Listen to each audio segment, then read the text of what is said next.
Hello, मैं doctor Akanksha Thakur from Cosmo dental care. तो आज मैं एक बहुत ही कॉमन टॉपिक के बारे में आपको डिस्कस करना चाह रही हूँ, जो काफ़ी लोग फेस करते हैं जब उनको ये कोई डेंटल इश्यूज होते हैं। तो आपने देखा ही होगा कि काफ़ी लोगों को ऐसा फेस करना पड़ा है कभी कि उनके दांत में या यहाँ पे जॉज में सूजन हो जाती है, स्वेलिंग हो जाती है, पस निकलती है, बहुत पेनफुल सिचुएशन होता है। तो ऐसा क्यों होता है? ओके, तो ये दांतों का इन्फेक्शन या ये गम्स की सूजन, मसूड़ों में जो इन्फेक्शन है वो, ये सब क्यों होता है? तो ये सूजन के काफी रीजंस होते हैं। First is dental. तो सपोज अगर आपका दांत डीके हो गया है, मतलब दांतों में कीड़ा लग गया है, जिसे आप बोलते हैं, दांतों में आपके कैविटी है, तो ये कैविटी इनिशियली तो ऊपर वाली लेयर पे होती है, देन तब आपको कोई दर्द फील नहीं होता है। बट जैसे जैसे ये अंदर ही अंदर वो कैविटी दांत को खाती चली जाती है, मतलब बढ़ती चली जाती है, तो दांतों के अंदर का जो पोर्शन होता है, जो पल्प जिसे हम कहते हैं, जिसमें कि दांत का ब्लड सप्लाई और नर्व सप्लाई होता है, ये उसको जाके उसमें इन्फेक्शन करना शुरू कर देती है एंड धीरे धीरे आपके दांतों में ये इन्फेक्शन फैल जाता है। ये इन्फेक्शन फैलने के बाद ये इन्फेक्शन पस में कन्वर्ट हो जाता है एंड वो पस की वजह से धीरे धीरे धीरे आपको ये सूजन बढ़ने लगती है। ये बहुत ही पेनफुल सिचुएशन होता है and sometimes it is life threatening also, depending on जहाँ पे भी आपका ये सूजन बढ़ती चली जा रही है। ओके, सो ये तो हुआ कि अगर आपके दांत में कैविटी है और अगर आप उसको टाइमली ट्रीटमेंट ना कराएं तो ये सूजन एंड ये पस में बदल के इतना बड़ा इन्फेक्शन हो सकता है। और एक और रीजन होता है मसूड़ों में इन्फेक्शन, यानी कि आपको गम्स में जो इन्फेक्शन होता है वो। अब गम्स के इन्फेक्शन में क्या होता है कि सपोज इनिशियली कभी आपको, जब भी आप ब्रश कर रहे हैं तो आपको आपकी गम्स से ब्लीडिंग होती है, हल्का हल्का। जब आप ब्रश करके थूकते हैं तो आप देखते हैं कि थोड़ी ब्लीडिंग हो रही है, आप इस बात को इग्नोर करते हैं एंड देन धीरे धीरे ये बढ़ता चला जाता है। कैसे? जैसे कि आपने कभी नोटिस किया होगा कि आप जब सुबह उठते हैं तो आपके दांतों के ऊपर एक व्हाइटिश सी लेयर फॉर्म हो जाती है। This is a very thin layer, जिसे कि हम प्लाक कहते हैं। ओके, ये प्लाक यूजुअली हम नॉर्मल ब्रशिंग जब करते हैं तब उससे क्लीन हो जाता है, बट समटाइम्स ये जो इन बिटवीन द टीथ, मतलब दांतों के बीच जो जमा हो जाता है, उसको क्लीन नहीं कर पाता है। एंड अगर आप बहुत ही ज्यादा एक्स्ट्रा सॉफ्ट ब्रश यूज कर रहे हैं तो तब भी ये एफिशिएंटली क्लीन नहीं हो पाता है। तो जब ऐसे होता है तो ये प्लाक क्लीन ना होकर इसके ऊपर लेयर बाय लेयर फॉर्म होती चली जाती है एंड ये बन जाता है कैलकुलस, यानी कि हार्ड एंड फॉर्म, जैसे कि एकदम हार्ड होते आपके दांतों और गम्स के बीच में ये जमा होना शुरू हो जाता है। इसकी वजह से क्या होता है, जो आपके गम्स हैं उसमें इन्फ्लेमेशन होता है, यानी कि आपके गम्स पूरे नीचे हो जाते हैं और इसमें और बैक्टीरियल ग्रोथ शुरू हो जाती है और इसमें इन्फेक्शन शुरू हो जाता है। धीरे धीरे अगर आप इस स्टेज में भी आप अपना ट्रीटमेंट ना करवाएं तो पायरिया हो सकता है, यानी कि पूरे गम्स में आपके पस भी बढ़ जाती है। तो ये एक और रीजन होता है जिससे कि आपको मुंह में आपके स्वेलिंग हो सकती है। तो इसका भी टाइमली ट्रीटमेंट करवाना बहुत जरूरी है, नहीं तो आप अपने दांत पूरी तरह।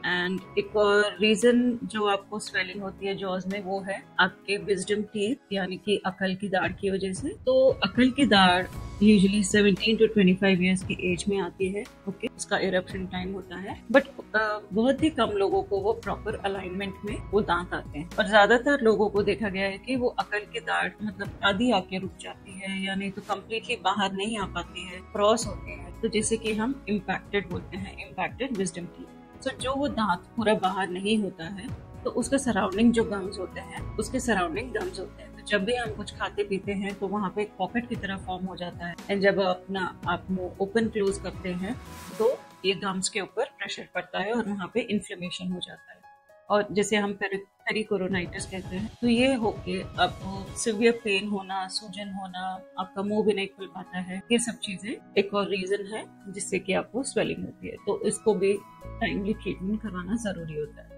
तो ये थे तीन बहुत ही कॉमन रीजंस जिसकी वजह से आपको सूजन होती है। कैसे बच सकते हैं? ओके, तो आपको क्या करना होता है कि फर्स्ट एंड फॉरमोस्ट अपना ओरल हाइजीन मेंटेन करना होता है। ओरल हाइजीन यानी कि जैसे आप ब्रशिंग कर रहे हैं, चाहे आप दिन में 2 बार 3 बार ब्रश करें, लेकिन अगर आपकी ब्रश करने की टेक्निक भी अगर गलत है तो वो ब्रशिंग का कोई फायदा नहीं होता। तो आपको याद रहे कि आप जब भी ब्रश कर रहे हैं हमेशा अप एंड राउंड मोशन में, यानी कि ऊपर के दांतों को नीचे की तरफ, नीचे वाले दांतों को ऊपर की तरफ ऐसे क्लीन करना होता है। And 2 minutes of brushing is enough. आपको ज्यादा देर तक अपने दांतों को घिसना नहीं है, क्योंकि वो हम तो आप अच्छे से अपना एक सॉफ्ट या मीडियम टूथब्रश लेके आप ब्रशिंग कीजिए। कोई भी टूथपेस्ट जिसमें अच्छा झाग आता हो, अगर आप वो लें तो उससे अच्छा क्लेंजिंग एक्शन होता है, ठीक है, तो उससे आप ब्रश करिए। और जब भी आप कुछ खाएं या पिए, प्लीज अपना माउथ वाटर से रिंस करिए सो दैट कुछ भी फूड पार्टिकल्स वहाँ पे जमा ना हो। एंड रात को सोने से पहले जरूर ब्रश करिए। एंड आप गुनगुने पानी में नमक डाल के भी आप गार्गल कर सकते हैं। ये आप दिन में 3 से 4 बार भी कर सकते हैं। और एक और होता है अपना डेंटल चेकअप कर। सपोज अगर आपको कैविटी हुई है, अगर आप उसका ट्रीटमेंट नहीं करवा रहे हैं, तो वो कैविटी और बढ़ते बढ़ते वो इन्फेक्शन हो जाता है, जिससे कि आपको फिर बाद में antibiotics, pain killer and sometimes इतनी सूजन हो जाती है कि वहाँ पे इंसिशन एंड ड्रेनेज करना पड़ता है। इंसिशन एंड ड्रेनेज यानी कि वो जो स्वेलिंग होती है उसको पंक्चर करके पूरा पस निकालना। तो आप उस स्टेज तक जाने मत दें। तो जो भी है अपना चेकअप रेगुलरली कराएं, ताकि प्रॉब्लम्स जो भी हैं वो छोटे इनिशियल स्टेजेस में ही हम उसको ठीक कर पाए एंड आपको इतना मतलब अनकंफर्टेबल और पेनफुल सिचुएशन से ना जाए। तो अपना डेंटल चेकअप भी रेगुलरली कराएं। एंड आपको लगता है आपको कुछ कैविटी हुई है, आपको कुछ सेंसिटिविटी हो रही है, तो आप अपना चेकअप करवाइए। डिले मत कीजिए, क्योंकि काफी लोग